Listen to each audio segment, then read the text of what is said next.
This lesson focuses on the four different parts of a verb, more specifically a verb tense.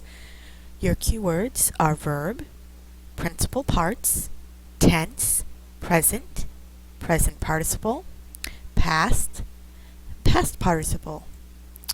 The principal parts of verbs deal with a few different things. First off, we know that verbs are the part of speech that show action or a state of being, and that they have four principal parts that are used to create verb tense.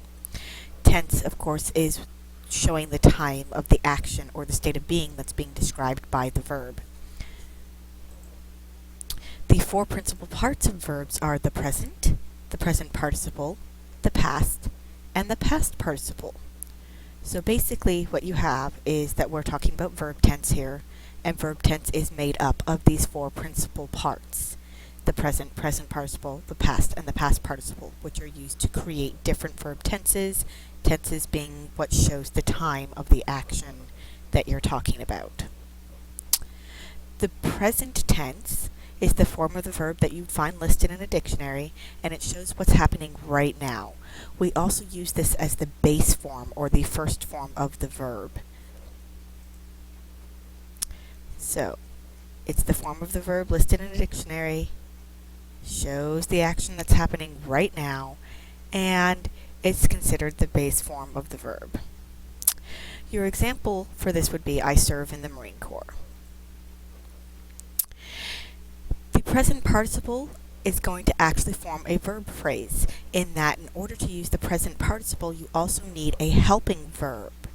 So, this forms a verb phrase that expresses an active action, something that a person is or was actually doing.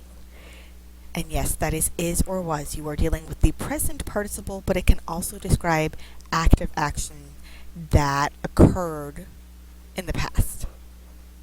Welcome to English.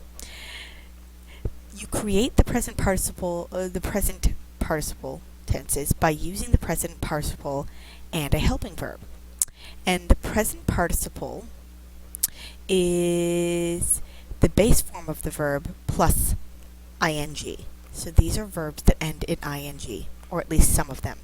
You can tell whether or not you're dealing with the present participle or a different type of ing verb by the presence of that helping verb. For example here, I am serving dinner. Am is your helping verb. Serving is your present participle. I am serving dinner. And then down here at the bottom we have he was serving in the army. Helping verb, present participle. We also have the past tense, which talks about, of course, actions that have already been completed in the past, generally those that just occurred one time. And we usually make these by adding either D or ED to the end of a verb. Now, note, this only works with regular verbs because irregular verbs don't add that D or ED. We will have a lesson on irregular verbs later. So, forms the past tense, and generally created by adding D or ED to that verb. For example, I served dinner at the charity event last week. The past participle forms another verb phrase, and this talks about a passive action, or an action that occurred in the past over a period of time.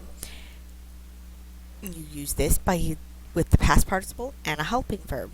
The past participle is going to look exactly like a verb's past tense form. So, if you have the past tense verb plus a helping verb, you are actually looking at the the past participle, Again, it's another verb phrase, this time talking about a passive action.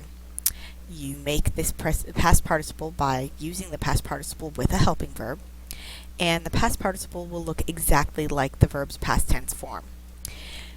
For example, he has served throughout his life. Has being your helping verb, served being your main verb with the past participle. Go ahead and do some practice. We're going to use a single verb, climb, and I want you to write 4 sentences, one using each verb part: the present participle, the past and the past participle, and I will look for these in your notes.